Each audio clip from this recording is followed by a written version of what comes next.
Hi friends, welcome back to my channel. ఈరోజు వీడియోలో ఆలూ కుర్మా ఎలా తయారు చేసుకోవాలో చూపిస్తాను.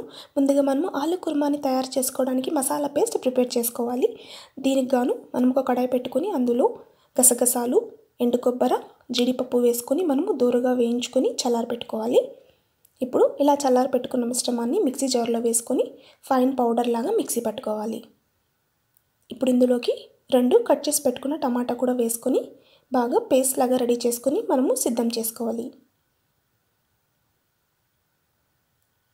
ఇప్పుడు ఇంకొక కడాయి పెట్టుకొని అందులో 2 స్పూన్ల ఆయిల్ వేసుకోవాలి. ఈ ఆయిల్ కొద్దిగా వేడెక్కిన తర్వాత యాలకులు, లవంగాలు, అలాగే చెక్క, జీలకర్ర,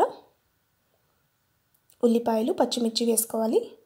తర్వాత అల్లం వెల్లిగడ్డ పేస్ట్ వేసుకోవాలి. వేసుకొని ఒకసారి బాగా పచ్చివాసన పోయేంత వరకు మనము మిక్స్ చేసుకుంటూ ఫ్రై చేసుకోవాలి. ఇప్పుడు ఇందులోకి పసుపు, కారం, రుచికి సరిపడినంత ఉప్పు వేసుకొని బాగా మిక్స్ చేసుకోవాలి. ఇప్పుడు ఇందులోకి మనం ఆల్రెడీ గ్రైండ్ చేసుకున్న పేస్ట్ వేసుకోవాలి. వేసుకొని బాగా మిక్స్ చేసుకొని మనము ఒక 3 నుంచి 4 నిమిషాల పాటు మీడియం ఫ్లేమ్లో ఉడికించుకోవాలి. చూసారా, మూత పెట్టుకొని మనము 3 నుంచి 4 నిమిషాల పాటు ఉడికించుకోవాలి. ఇప్పుడు ఆయిల్ బాగా పైకి తేలింది కదా, ఈ స్టేజ్లో మనము ఆల్రెడీ ఉడికించి పెట్టుకున్న బంగాళాదుంపలు అనగా పొటాటో వేసేసుకోవాలి. ఇలా ఆలుగడ్డ వేసేసుకొని ఒకసారి బాగా మిక్స్ చేసుకోవాలి.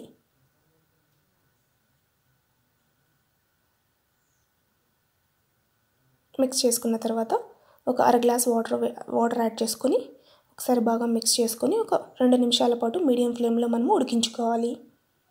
ఇప్పుడు మనము స్టవ్ తగ్గించుకొని ఇందులోకి 1 కప్పు పెరుగు వేసుకోవాలి.